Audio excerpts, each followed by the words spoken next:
When money becomes part of an equation, people's behavior changes. Studies show people become less socially sensitive when exposed or reminded of the idea of money. They also work longer and harder on difficult tasks.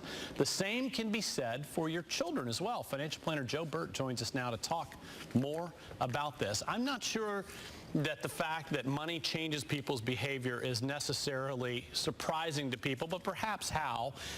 How much does money really affect your children, though? It affects them an awful lot. Excuse me. Not only now, but how they're going to live their lives.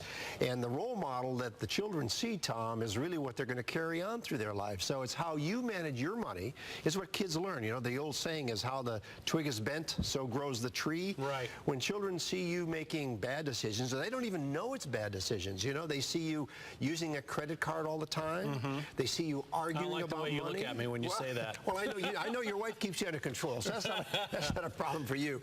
But what a child learns and what they see is, and this is where I think our educational system is failing us. In fact, there's a great article, if you still have it laying around the house, in yesterday's Sentinel, about a program that's being instituted in Orange County for middle schoolers. What they do is they give them a fake income, and they have certain roles, different things. Some can be dentists, some can be laborers, so on and so forth. And they put them out within a classroom of living, paying rent, buying food, buying a car, and the lights go on, and kids understand what it takes to live and what it takes.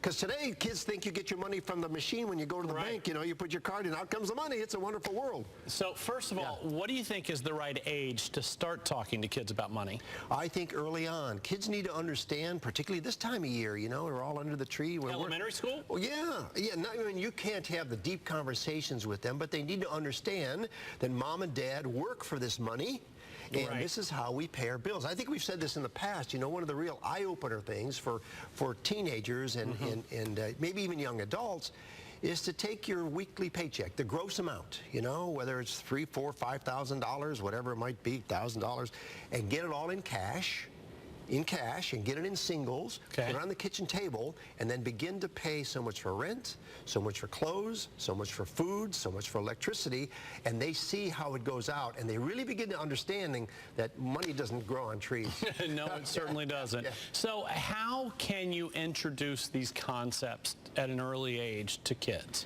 The most important thing that you could do is have the little gentle kind of understandings that, once again, money doesn't grow on trees. And it's talking about what it takes to earn a living. You know, we earn how much we earn and what we spend, and you know, it's just showing in your everyday life of how you conduct your own personal affairs, and even get them sitting around when you're paying the bills. When you're paying the bills? Let me tell you what that would have been like when I was growing up with my dad. There would have been some language that I probably shouldn't have heard. But it's a reality of life, because money is the driver, as you said in the opening. It's really, you know why money is so important? Because it represents security. And security is the #1 basic instinct for human beings. So money is our security, and money buys us pleasure. So you know, start early. It affects us socially, psychologically, and every other way. Where do people find you? Just Google me, Joe Bert, 2 words, B-E-R-T. Be sure you use 2 words, because once again, you'll get that Mexican boxer. That's right. And it's very true. And on Twitter, @Oracle of Orlando. Thanks, Joe. Thank you.